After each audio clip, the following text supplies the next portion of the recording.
dis bonsoir à tous. Il paraît que vous êtes très nombreux, à tous les amis de l'ARM qui vont écouter Benoît Pérenne. Je suis très honorée de le présenter. Benoît Pérenne bénéficie aussi d'une, enfin si on peut appeler ça, d'une conjecture, je ne peux pas appeler ça une chance, conjecture spéciale, c'est que sa conférence sur la République et le sacré vient à un moment où il y a beaucoup d'émotions et de réflexions sur les valeurs de la République, et je pense que c'est aussi une des raisons de l'affluence. Maintenant, il y a quand même aussi une circonstance extraordinaire de cette conférence, c'est que Benoît Pérenne n'est pas du tout un conférencier comme on a l'habitude.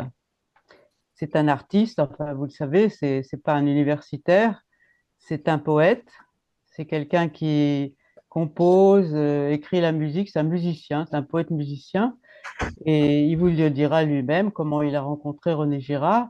Mais moi, je peux vous dire comment je l'ai rencontré. Je l'ai jamais rencontré en fait. Ça s'est fait uniquement par les moyens d'aujourd'hui, les mails, le téléphone, bien sûr, et puis les SMS. Mais je l'ai rencontré quand même assez sérieusement en lisant et en relisant son essai qu'il a envoyé à l'ARM et qui s'appelle La République et le sacré, dont je ne vous dévoilerai pas la thèse puisque c'est le sujet de sa conférence. Mais j'ai été assez estomaqué par la qualité de l'écriture, de la pensée, la cohérence de l'ensemble et le fait que cet autodidacte, il a ça en commun avec René Girard, parvenait à utiliser les concepts girardiens, la théorie la théorie mémétique, pour la lancer dans des chemins, dans des champs que René Girard n'a pas vraiment explorés.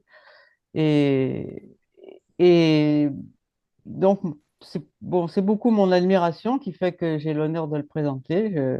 Je connais sa pensée avec une certaine intimité, mais je pense que sa présentation sera encore mieux faite par lui-même. Et c'est pour ça que je vais tout de suite lui donner la parole pour qu'il vous explique comment il est devenu girardien. Comme beaucoup de girardiens, il, quand il a rencontré Girard, je ne sais pas si ça a changé sa vie, mais enfin, ça l'a certainement orienté. En tout cas, jusqu'ici, jusqu'à ce moment extraordinaire pour nous, qui est le moment de cette conférence inhabituelle, parce que on a affaire à un musicien girardien. Je crois que c'est assez rare quand même. À vous. Merci beaucoup, Christine, pour cette présentation. Je suis en effet auteur, compositeur, interprète, chanteur de chansons professionnel depuis une bonne trentaine d'années, mais j'ai rencontré René Girard il y a encore plus longtemps, puisque j'ai commencé à lire ses livres il y a 40 ans. Et j'ai eu la chance de rencontrer des gens qui étaient intéressés par par la religion en général, disons, et qui étaient plutôt à l'époque des disciples de Bataille, Georges Bataille, Antonin Artaud, ce qui m'a assez rapidement amené à découvrir la pensée de René Girard. Et j'ai travaillé dessus parallèlement à mon exercice de chanteur-musicien. Et donc, ben, il y a quelque temps, je me suis lancé le défi d'écrire un essai qui résume un petit peu l'ensemble des choses que la pensée de René Girard m'avait amené à penser moi-même. Et je dois dire d'ailleurs que mon expérience de musicien, c'est que la pensée de René Girard, j'ai été obligé de la porter d'une façon assez clandestine dans les milieux dans lesquels je navigue. Et c'est pour ça que je remercie tout particulièrement l'ARM de me donner, Benoît, Emmanuel, Christine, de me donner l'occasion de m'exprimer sur ce sujet sur lequel je travaille. Alors, nous avons appelé cet exposé La République et le sacré, penser la laïcité avec René Girard, parce que je crois en effet que la pensée de René Girard m'a donné la possibilité de remettre en question un certain nombre d'idées toutes faites concernant la religion et la laïcité donc.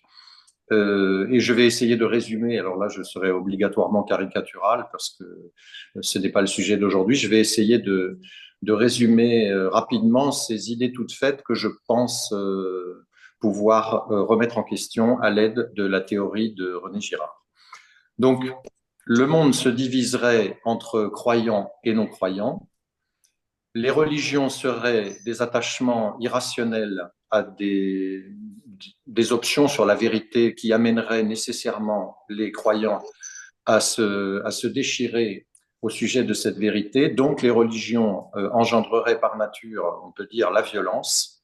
Et la laïcité serait en quelque sorte le remède que la laïcité de la République lui garantirait avec la neutralité confessionnelle, lui permettrait, lui permet d'ailleurs effectivement, de s'arroger la rationalité, le monopole de la rationalité et puis, autre point important, le monopole de l'universalité. On entend très souvent dire, n'est-ce pas, que les valeurs de la République française sont universelles. Alors, en effet, la République est certainement neutre sur le plan confessionnel et donc indemne de toute croyance religieuse si on entend le mot religion dans le sens dans lequel on l'entend habituellement dans la vie courante, c'est-à-dire qu'avoir de la religion, pour nous, c'est croire que Dieu existe, pour faire simple.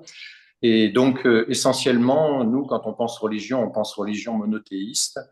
Seulement, il se trouve que cette définition du mot religion ne rend pas compte de l'ensemble de la diversité des phénomènes observés de par le monde et qui pourraient porter aussi le nom de religion. Et c'est la raison pour laquelle Durkheim, au début du XXe siècle, donc, a essayé de définir autrement la religion que par le fait de croire en Dieu, si on peut dire. Et il est donc arrivé à la conclusion qu'il y a du religieux à partir du moment où il y a une séparation entre un monde sacré et un monde profane, des objets sacrés, des objets profanes, un espace sacré, un espace profane, même un temps sacré et un temps profane.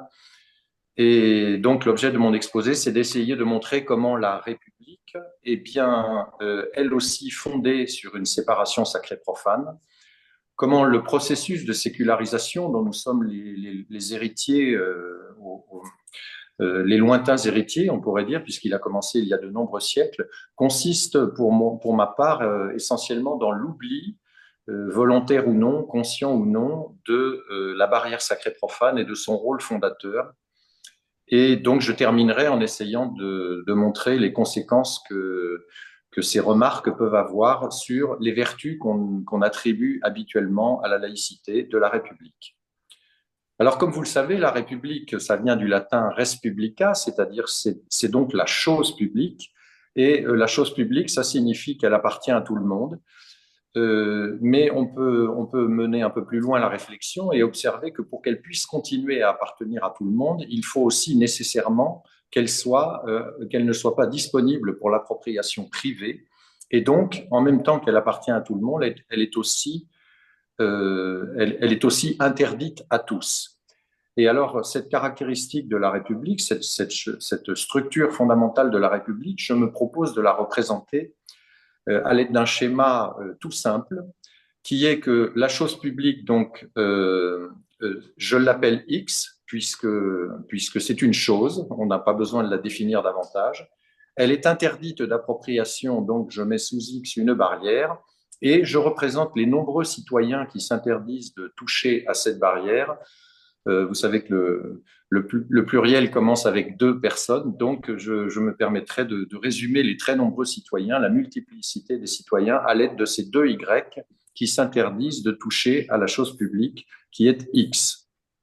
Alors évidemment, la question est de savoir de quelle façon ces structures se trouvent présentes dans les textes fondateurs de la République française.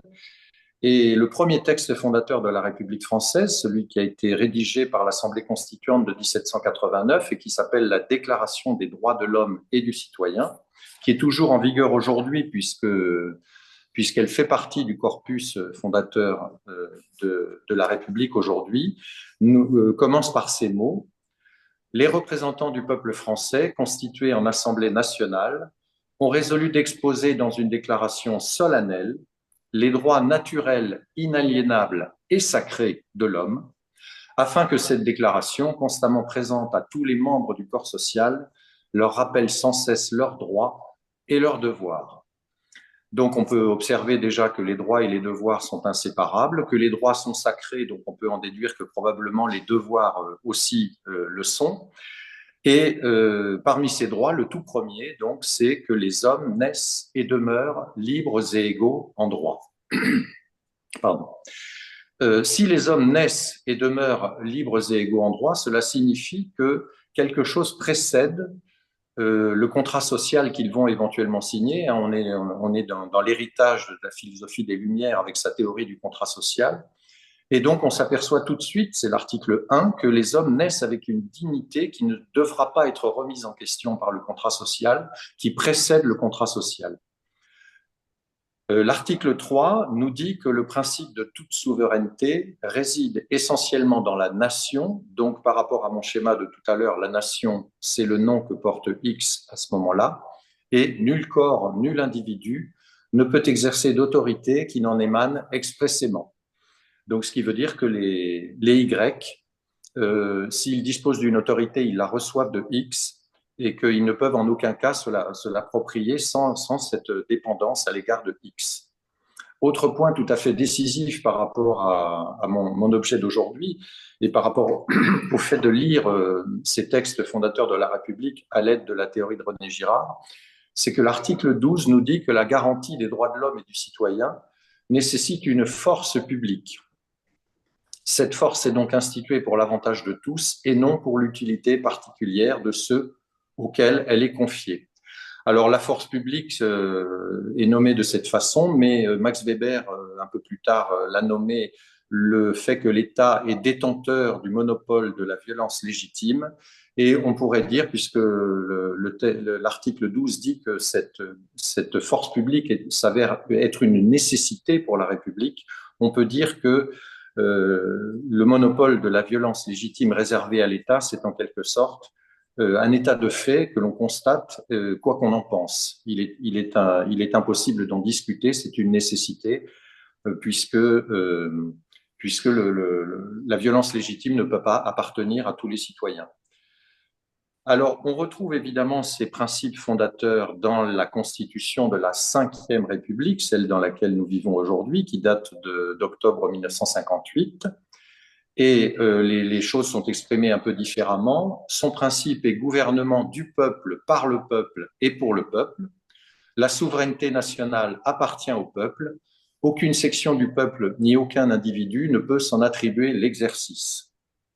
Alors, le commentaire que je ferai là à propos de cette déclaration, c'est que on a la première ligne de la déclaration qui dit que c'est le gouvernement du peuple par le peuple, donne l'impression que le peuple se gouverne. Mais on s'aperçoit à la ligne du dessous que la souveraineté... Ouais. Oui, pardon. Ah non, pardon. On s'aperçoit à la ligne d'en dessous que la souveraineté nationale appartient au peuple. Et donc, à ce moment-là, on comprend que le peuple à qui appartient la souveraineté nationale, c'est le X de mon schéma, c'est le peuple 1 que Rousseau a appelé la volonté générale, et aucune section du peuple ni aucun individu ne peut s'en attribuer l'exercice. Là, c'est le peuple multiple et divisé qui est du côté des nombreux Y. Et je pense qu'une des caractéristiques de cette déclaration, c'est qu'elle donne l'impression que le peuple se gouverne lui-même, mais je vais essayer de montrer comment, finalement, cette déclaration a tendance à faire disparaître le caractère fondateur de la barrière sacrée profane qui sépare le peuple X, qui est du côté du 1, et le peuple Y, les nombreux Y qui sont donc du côté profane. Alors justement, c'est l'occasion de se demander si cette barrière que j'ai représentée et qui définit la structure de la République est bien la même que celle que Durkheim avait placée comme caractéristique fondamentale d'un système religieux. Alors le sacré, c'est une définition assez vague. Chacun y met un peu ce qu'il veut, mais il a une définition précise dans le dictionnaire de Robert. Le sacré, c'est ce qui appartient à un domaine séparé et qui est digne d'un respect absolu. Alors, on voit bien que le schéma que j'ai proposé représente assez bien cette situation, finalement. Le le X est du côté du sacré, il est dans un domaine séparé et il est digne d'un respect absolu. C'est ce que la déclaration dit qu'on ne devra pas discuter en quelque sorte, hein, puisque ça précède même la constituante. La déclaration des droits de l'homme précède la Constitution. Et on pourrait en rester là, mais il me semble justement que c'est là que la théorie de Girard nous permet d'aller plus loin, puisque, vous le savez aussi, Girard a défini le sacré d'une façon beaucoup plus précise et beaucoup plus exigeante, si on peut dire, en établissant un lien entre le sacré et la violence légitime en l'occurrence, mais je préciserai ce point après. Donc, le sacré, c'est une notion qui se décline en français dans le verbe sacrifier. Sacrifier, ça veut dire simplement rendre un objet sacré ou pratiquer un acte sacrificiel. Et donc, ça se décline sur le plan nominal sous la forme du sacrifice. Le sacrifice, c'est le fait de rendre quelque chose sacré. Et pour retrouver assez facilement et assez rapidement l'argumentation de René Girard, la définition qu'il a donnée du sacré, nous allons imaginer deux Y qui se disputent un objet. Et la première solution qui vient immédiatement à l'esprit pour résoudre leur dispute, c'est de leur interdire à tous les deux cet objet. Et donc cet objet deviendra un tabou, ça deviendra tabou. Et dans mon exposé, je vais appeler ce fait de placer un objet derrière une barrière et de l'interdire le sacrifice d'objet, qui est une des modalités importantes du sacrifice. Les deux Y en question peuvent éventuellement aussi se réconcilier contre un tiers qui devient leur ennemi commun. À ce moment-là, ils se trouvent dans la situation où ils doivent l'unité qu'ils ont retrouvée à leur ennemi commun au fait de l'avoir expulsé, de l'avoir mis à l'écart. Et donc, pour aller vite, je dirais que cette situation des deux Y qui se réconcilient contre un tiers qui éventuellement le tue même, ça donnera le modèle de ce que j'appellerais dans mon exposé le sacrifice violent. Les deux Y peuvent éventuellement aussi se réconcilier en allant demander l'avis à un tiers, un juge, qui par définition, pour être juge et pour que son avis ait de l'importance, doit nécessairement se situer sur un autre plan que celui du conflit. Et il doit donc se tenir du côté de X. Il occupera momentanément la place du X de mon schéma. Si aucune de ces trois solutions n'est intervenue, il se pourrait que les deux Y s'entretuent dans l'espace profane pour la possession de cet objet. Et là, on se trouve devant la situation dramatique que un des Y qui a été tué a probablement des frères et des cousins et que ils vont vouloir se venger, donc les frères et les cousins du Y qui a été tué. Et c'est là que, pour la communauté, va se présenter la nécessité de placer ce meurtre lui-même de l'autre côté de la barrière, d'en faire un acte unique qu'il ne faut surtout pas perpétuer dans l'espace profane. Donc, elle va en faire un acte sacré, et c'est cet acte-là que Girard a qualifié de meurtre fondateur. Et c'est bien évidemment à cause de cette situation précise que se trouvent dans la mythologie toutes ces histoires de dieux qui sont frères et qui se jalousent et qui s'entretuent, et le fait que l'un des dieux tue l'autre fonde l'ordre. Donc, on voit de cette façon-là que Girard a défini le sacrifice d'une façon qui nous permet de dire que c'est le seul moyen de maintenir un minimum de paix quand les conflits entre les rivaux ne trouvent pas de solution à l'amiable, c'est-à-dire quand les rivaux ne trouvent pas le moyen de s'entendre entre eux, sans faire appel à cette instance qui les surplombe et qui dit le dernier mot. Et donc, bien évidemment, on en déduit que le sacré concerne certainement les sociétés que nous appelons religieuses, mais qu'il concerne évidemment aussi les sociétés politiques, puisque ce mécanisme-là, de la nécessité de faire trancher le conflit par une instance qui est de l'autre côté de la barrière, concerne et pratiquement aussi une autre définition du politique. Alors, pour avancer un peu plus loin, je vais devoir dire donc que Girard a distingué assez nettement deux types de sociétés. C'est un peu caricatural forcément, mais je suis obligé de résumer. Les sociétés qui sont explicitement sacrificielles, dans le sens où elles font le sacrifice sans arrière-pensée dans un cadre religieux comme un acte rituel qui est considéré comme bon et qui donc s'organise autour de lui. Et puis d'autres sociétés que nous appelons les sociétés politiques, qui sont nées après que le christianisme est venu discréditer le sacrifice en montrant qu'il est le meurtre collectif d'un bouc émissaire innocent. Et le christianisme donc a proposé, n'a pas juste dénoncé le sacrifice, il a proposé son remplacement par la miséricorde. C'est une des formules qui était déjà présente très souvent dans l'Ancien Testament, c'est la miséricorde que j'aime et non pas le sacrifice, qui a été reprise à son compte par le Christ un certain nombre de fois dans les évangiles. Et cette miséricorde donc signifie le moyen de trouver un arrangement à l'amiable entre les rivaux.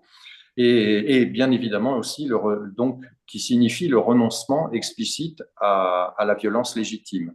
Alors ça s'exprime d'une manière un peu brutale dans les évangiles sous la forme de si on te frappe sur la joue droite, tends aussi la gauche, qui sera donc l'alternative au sacrifice violent, ce que j'ai appelé le sacrifice violent, et si on te vole ta tunique, laisse aussi ton manteau, qui est l'alternative au sacrifice d'objet. Donc ce message a été non seulement enseigné, mais pratiqué, incarné, c'est l'occasion de le dire, par Jésus-Christ qui a payé cette chose-là de sa propre vie. Et donc Girard nous permet aussi de constater que de ces deux relations particulières au sacré, de ces deux modes de relation au sacré, découlent deux conceptions du temps qui sont pratiquement opposées. Là encore, j'espère on pourrait faire des tas de nuances, il n'y a pas que le noir et le blanc, mais enfin, pour simplifier, on va dire que les sociétés sacrificielles répètent un acte qui a eu lieu dans un temps qui s'est déroulé avant que notre temps à nous commence. Donc, l'acte fondateur dont la société est issue est considéré comme une sorte d'état idéal, et le temps dans lequel nous vivons, le temps profane, y est nécessairement considéré comme une dégradation. D'où le thème de l'âge d'or qui devient l'âge de fer, du paradis perdu, etc. Les sociétés donc, où le sacrifice a été discrédité par la révélation judéo-chrétienne sont des sociétés qui ont inversé la perspective sur le temps, puisque le paradis perdu donc de toutes les mythologies devient d'abord dans le judaïsme, puis est confirmé dans le christianisme, ce thème du paradis attendu, c'est le thème du messianisme, c'est le thème de l'eschatologie, l'idée que le temps peut être la promesse d'un monde meilleur. Et donc ça a été confirmé par le christianisme, mais c'est très certainement un héritage du judaïsme, puisqu'on voit en réalité la mutation entre ces deux conceptions du temps se faire à l'intérieur même de la Genèse.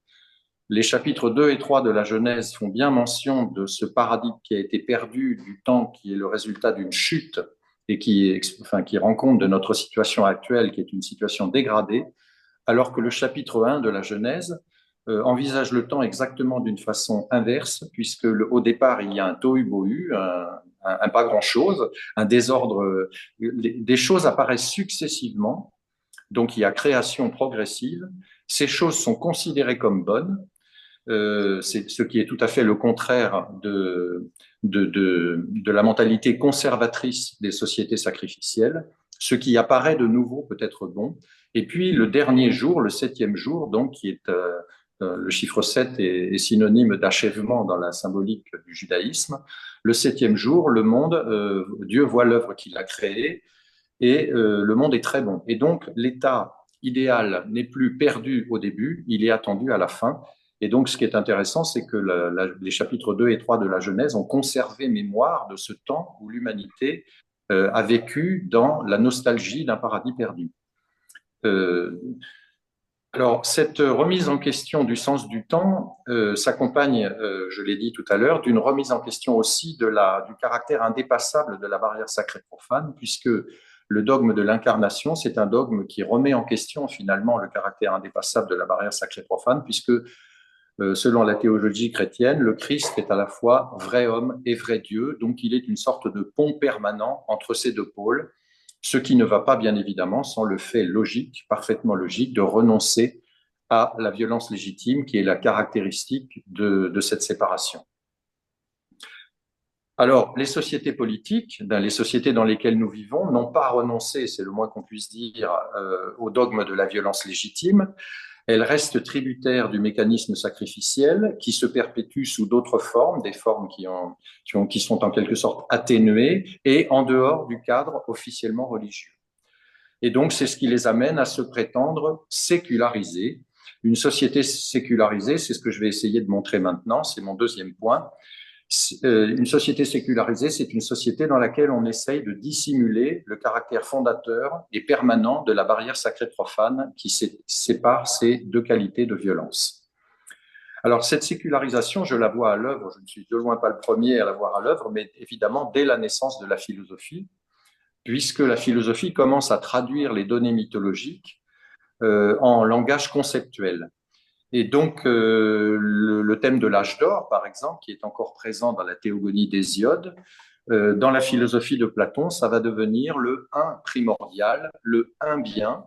Et ce un bien, il se dégrade encore dans la philosophie de Platon, mais il se dégrade en chutant dans le multiple, c'est-à-dire en venant dans notre monde à nous, qui est le monde sensible. La démarche du philosophe étant d'essayer de remonter par le discours, par la dialectique, de remonter de cette multiplicité trompeuse, hein, c'est toute l'allégorie de la caverne qui est présente là. Nous avons l'impression de voir des choses, mais en fait, nous ne voyons que des ombres. Et le philosophe, par sa démarche de pensée, est capable de remonter de ce monde multiple qui est une tromperie au un véritable, au un bien. Et donc, la démarche de Platon consiste à pouvoir faire cette opération, si on peut dire, intellectuellement. Et on pourrait avoir l'impression, dans un premier temps, que la barrière sacrée profane a disparu, celle qui sépare le un du multiple, elle a disparu. Bon, en réalité, quand Platon reconstruit mentalement la République idéale, on s'aperçoit que tout de suite, en dessous du roi philosophe, il y a l'armée, enfin, il y a les militaires, donc on se rassure, la violence légitime est bien présente dans la thématique de Platon. Donc, on peut se poser la question de savoir ce que devient cette capacité qu'on a de reconstruire mentalement les sociétés quand il s'agit de fonder une cité. Si c'est beaucoup plus facile de le faire quand il s'agit de concepts, quand il s'agit de fonder réellement la cité, la question se pose de savoir si c'est possible. Autre étape très importante, enfin j'en ai choisi donc quelques-unes qui me paraissent importantes dans le processus de sécularisation. On saute là un certain nombre de siècles et on arrive à la philosophie de Spinoza, qui est souvent considéré comme un des fondateurs de l'autonomie, de la doctrine de l'autonomie des sociétés. Spinoza, en effet, est un philosophe moniste qui est immanentiste. Il considère que Dieu, la nature, l'être, tout ça, c'est une seule substance. Et il va jusqu'à retirer, en quelque sorte, l'hétéronomie, le caractère transcendant de la loi, en déclarant « le sage qui obéit à la raison n'obéit qu'à lui-même ». Donc là, on se trouve devant une proposition qui est assez troublante, puisque tout se passe comme si le sage, en fait, inventait la loi et était capable de la pratiquer, et comme si la loi n'était plus relationnelle. Simplement, du fait, Spinoza affirme ça du fait qu'il la comprend en réalité. Hein. Ce que veut dire Spinoza, c'est que le sage qui obéit à la raison, il comprend pourquoi il y a une loi, et que donc il n'obéit qu'à lui-même dans ce sens-là. Mais il se trouve que cette capacité de comprendre la loi dans sa plénitude fait déjà partie intégrante de la théologie chrétienne. Elle a été théorisée en particulier par saint Paul, qui l'appelle cette situation particulière. Lui, il distingue donc le fait d'être soumis à la loi sous le régime de l'esprit, qui est le régime dans lequel on comprend parfaitement ce qu'on fait et pourquoi on le fait, et être soumis à la loi sous le régime de la lettre, où on est comme une sorte d'esclave de la loi parce qu'on ne comprend pas ce qu'on fait.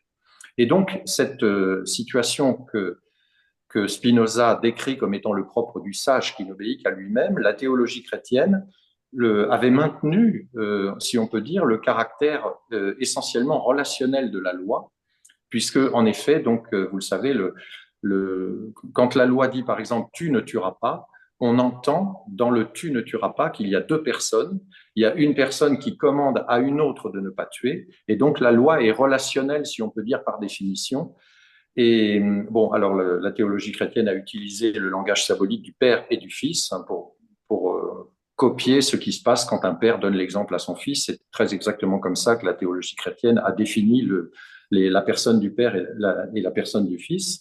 Et donc, dans l'Esprit Saint, saint Paul théorise que le sage, si on peut dire, n'obéit qu'à lui-même, sauf que sa manière de s'exprimer maintient le caractère hétéronome de la loi, le caractère relationnel de la loi. Et donc, on peut dire que d'une certaine façon, Spinoza a fait une sorte de coup de force intellectuelle en débarrassant le caractère fondamentalement hétéronome de la loi. Et alors, il applique sa théorie, si on peut dire, au moment où il parle de la fondation mentale de la société. Et en effet, dans l'éthique, il nous dit, les hommes, dis-je, ne sauraient souhaiter rien de plus précieux que le fait de s'accorder tous en toutes choses, de telle sorte que les esprits et les corps de tous composent comme un seul corps et comme un seul esprit. De tout cela, il résulte que les hommes qui sont gouvernés par la raison ne poursuivent rien pour eux-mêmes qu'ils ne désirent aussi pour les autres hommes, et ils sont par conséquent justes, honnêtes et de bonne foi. Voilà, donc tout va pour le mieux dans le meilleur des mondes philosophiques. Il n'y a pas de problème, il n'y a pas besoin finalement que la loi soit transcendante, puisque tous les hommes souhaitent s'accorder, et voilà. Et Spinoza, cependant, est quand même lucide sur la situation dans laquelle nous sommes. Et quelques pages plus loin, en effet, on lit « Et si les hommes vivaient sous la conduite de la raison, chacun jouirait de son droit sans nuire à autrui. Mais comme ils sont soumis aux affects, ils sont tirés en divers sens. Ils sont contraires les uns aux autres. Ainsi, pour que les hommes puissent vivre dans la concorde, il est nécessaire qu'ils renoncent à leurs droits naturels. C'est par cette loi qu'une société pourra se constituer, pourvu qu'elle revendique pour elle-même le droit que chacun possède de se venger, point tout à fait décisif par rapport à notre propos, de promulguer des lois et de les défendre, non par la raison, incapable de réprimer les affects, mais par des menaces de sanctions. Donc, on voit bien que la transcendance réapparaît, la barrière sacrée profane telle que nous l'avons analysée réapparaît dans la doctrine de Spinoza. Et donc, à ce moment-là, on voit que cette autonomie qu'il a formulée redevient une sorte d'hétéronomie par nécessité, si on peut dire. La même remarque a été faite par Rousseau, qui est considéré par excellence comme le théoricien du contrat social.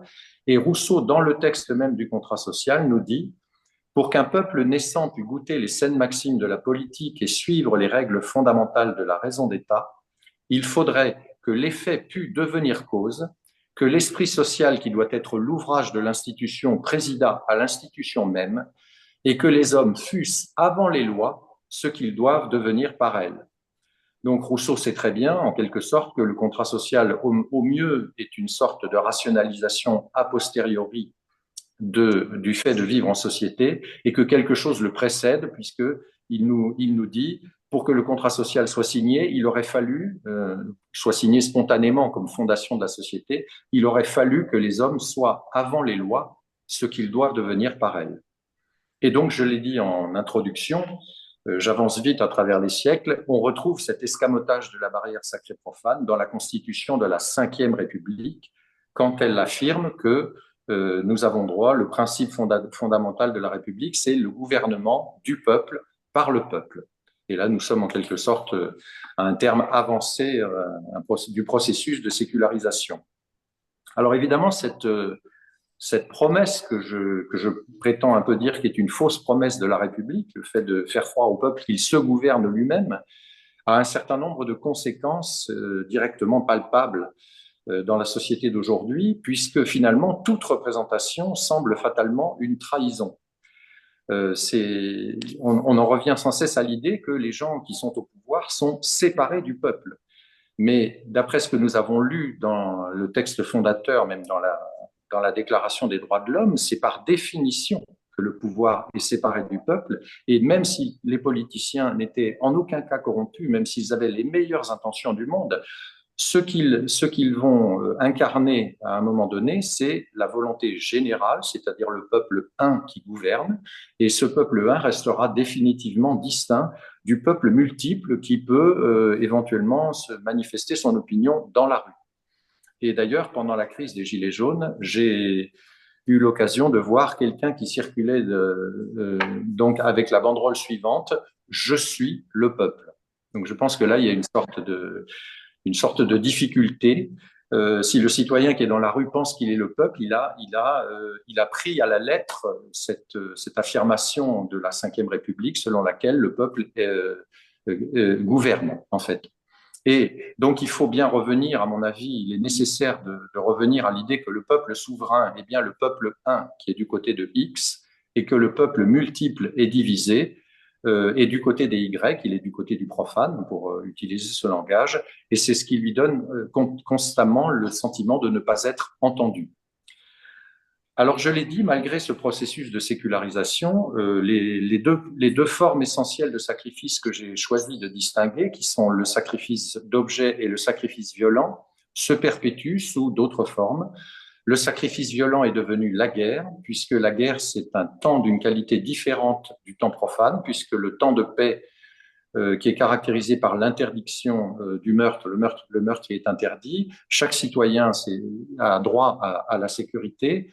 Et pendant le temps de guerre, donc, il y a une inversion systématique de cette norme, puisque les soldats sur le champ de bataille ont le devoir de tuer et ils ont le devoir de mettre leur vie en danger. Le sacrifice d'objet, donc à propos duquel donc j'ai dit qu'il était en quelque sorte traité par l'histoire d'Adam et Ève. En effet, Adam et Ève sont dans un jardin où ils ont simplement l'interdiction de toucher à un seul objet, et le fait de toucher à cet objet les mettrait en danger de mort, si on peut dire. On peut, en termes girardiens, interpréter cette situation très facilement en disant que plus un objet est désirable, plus il faut que la hauteur de la barrière qui l'interdit soit haute. Et si on traduit ça en langage chiffré, ça signifie tout simplement plus un objet est désirable, plus son prix est élevé. Et donc, évidemment, le système monétaire n'est rien d'autre qu'une traduction de la hauteur de la barrière sacrée profane en langage chiffré. Une fois que j'ai dit tout ça, évidemment, la question va se poser de savoir quelle signification peut avoir la séparation du politique et du religieux, qui est la définition de la laïcité, telle que nous la vivons aujourd'hui. Et je vais être obligé donc de dire qu'il y a au moins deux sens, il peut y en avoir beaucoup plus, mais je suis obligé de distinguer deux sens au mot religion. Le premier, qui est un héritage direct de l'histoire chrétienne, et qui fait que nous appelons religion, en gros, ce qui est pour nous le christianisme. Et quand nous voyons d'autres peuples avoir des religions, nous pensons qu'ils ont un rapport qui est le même que celui que nous avons avec le christianisme. Mais j'ai trouvé chez un historien qui s'appelle Maurice Sachot une sorte d'origine de cette appropriation du mot religion par le christianisme dans un livre qui s'appelle L'invention du Christ, genèse d'une religion. Et Maurice Sachot nous y explique que le mot religio, qui existe donc chez les Romains, ne s'oppose pas à politique, parce que chez les Romains, la politique et la religion, c'est une seule et même chose, puisque Maurice Sachot nous dit le mot religio désigne le respect pour la chose publique, le fait d'être présent quand il y a des grandes cérémonies, au culte de l'empereur, etc.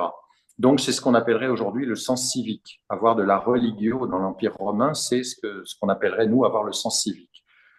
En revanche, ce terme, chez les Romains, s'oppose à la superstitio, qui est le fait de toutes les petites croyances que vous pouvez avoir par devers vous, qui n'ont aucune importance, que vous croyez à la malédiction du chat noir ou qu'il ne faut pas passer sous une échelle. Du moment que vous êtes là le jour où il y a le culte de l'empereur, peu importe. Donc les Romains appelaient ça la superstitio, et c'est bien évidemment ce qui a donné notre superstition à nous. Ce qui s'est produit, c'est que Tertullien, le premier, au IIe siècle, a osé ce coup de force intellectuel de désigner, de renvoyer la religion romaine du côté de la superstitio et de s'approprier le terme de religio en disant, bien évidemment, que le christianisme, c'est la vraie religion et que la religion romaine n'est qu'une superstition. Alors, Tertullien, évidemment, écrivain chrétien, donc suivant l'exemple du Christ, lit cette définition cette nouvelle définition de la religion au renoncement explicite, très explicite, à la violence légitime. J'ai choisi une citation de Tertullien où l'on voit qu'il est en quelque sorte un objecteur de conscience avant la lettre. Le fils de paix ira-t-il au combat, lui à qui est interdite même la dispute, et fera-t-il souffrir à autrui les liens, la prison, la torture, les supplices, lui qui ne venge même pas ses injures? J'ai trouvé cette citation dans un livre de Joel Schmidt qui s'appelle Le Christ et César. Il est évident que le religieux tel que Tertullien vient de le redéfinir ne peut fonder aucune société humaine. Toutes les sociétés humaines ont donc besoin d'une violence légitime. Elles reposent toutes plus ou moins sur la force militaire, et particulièrement l'Empire romain. Et donc, évidemment, cette nouvelle définition de la religion va concerner des individus qui décident librement de prendre sur eux les conséquences de ce choix radical pour la non-violence. C'est ce qu'on a appelé les martyrs. Et évidemment, dans cette nouvelle configuration, la religion devient une option personnelle qui sépare du collectif. Et donc, cette nouvelle définition de la religion rend nécessaire une séparation du politique. Le mot politique prend son sens à partir de ce moment-là.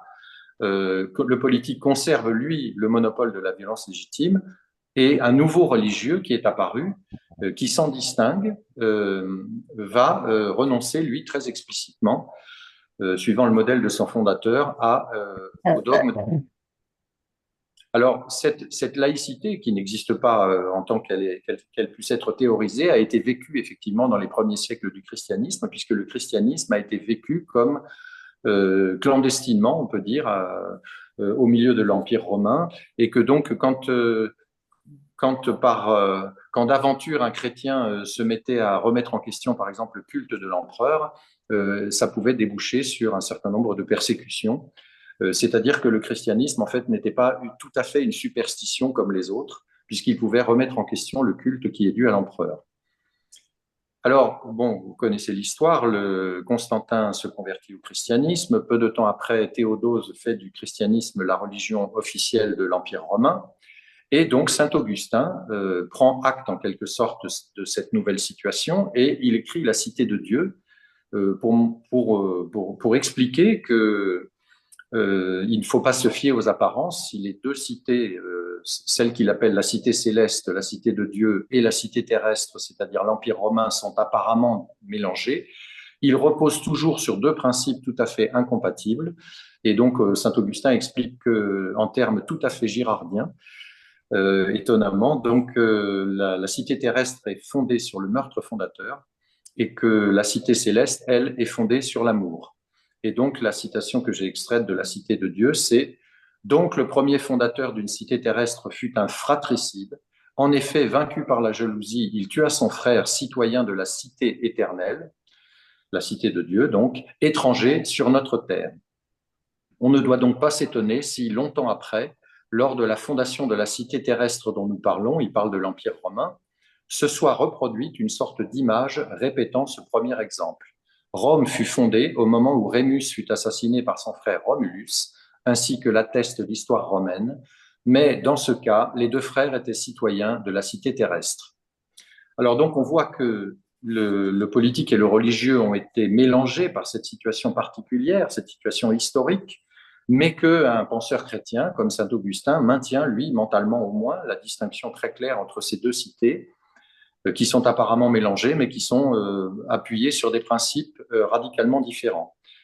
J'ai choisi un autre exemple 10 siècles plus tard de Dante, qui écrit au moment de la grande confusion, donc où chacun prétend dominer l'autre. C'est l'Église qui prétend dominer l'Empire et l'Empire prétend dominer l'Église. Donc c'est la guerre entre les Guelfes et les Gibelins. Et Dante maintient la même séparation que celle d'Augustin. Et il nous dit, de même que l'Église a son fondement, de même l'Empire a le sien. Car le fondement de l'Église est le Christ, c'est lui la pierre sur laquelle est édifiée l'Église. Quant au fondement de l'Empire, c'est le droit humain.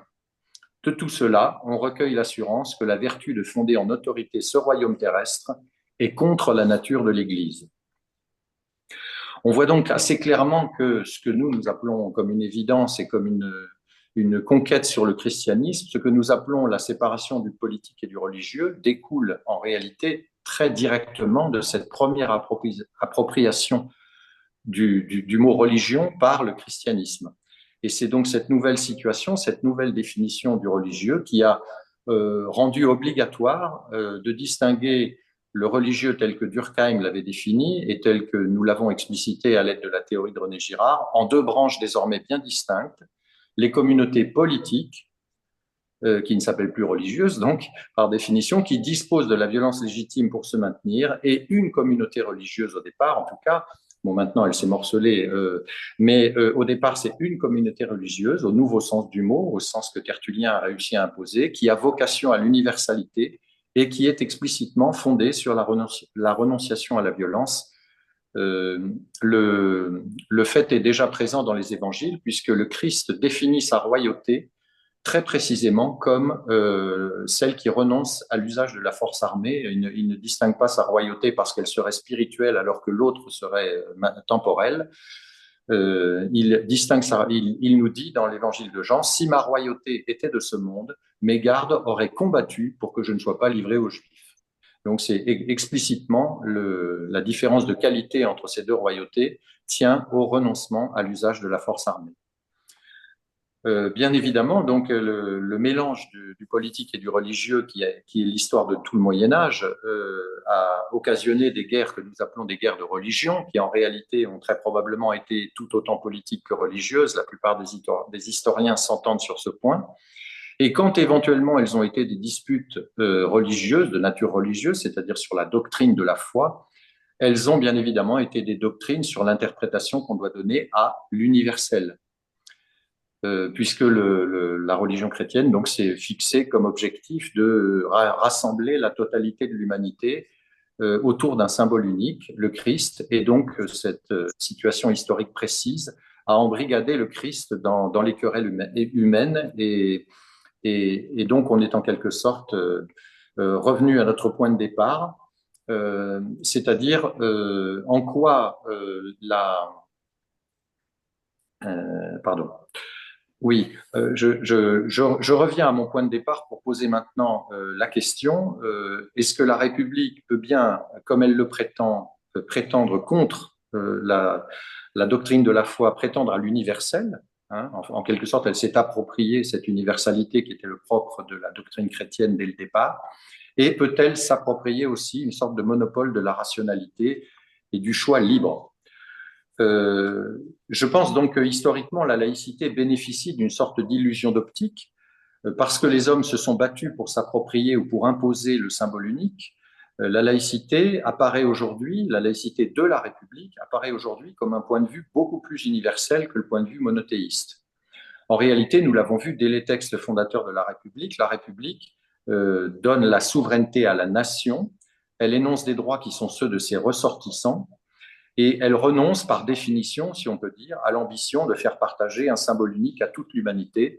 Elle se propose seulement de rassembler tous ses citoyens à l'intérieur des frontières autour des symboles qui sont énumérés dans la Constitution.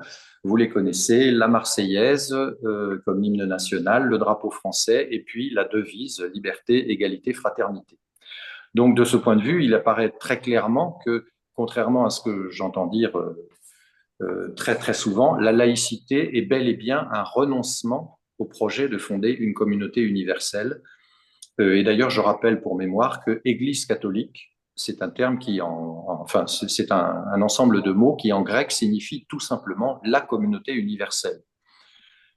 D'autre part, donc la République prétend qu'elle peut discuter de tout, en quelque sorte, que tous ses choix sont rationnels, mais il y a au moins un choix sur lequel elle ne peut pas revenir, ou en tout cas sur lequel un choix qui n'est pas le résultat d'une délibération rationnellement argumentée qui pourrait déboucher sur un autre choix, c'est le choix du maintien de la barrière sacrée-profane, qui est présenté d'ailleurs dans le texte fondateur comme une nécessité, et on pourrait dire quoi qu'en pensent les citoyens.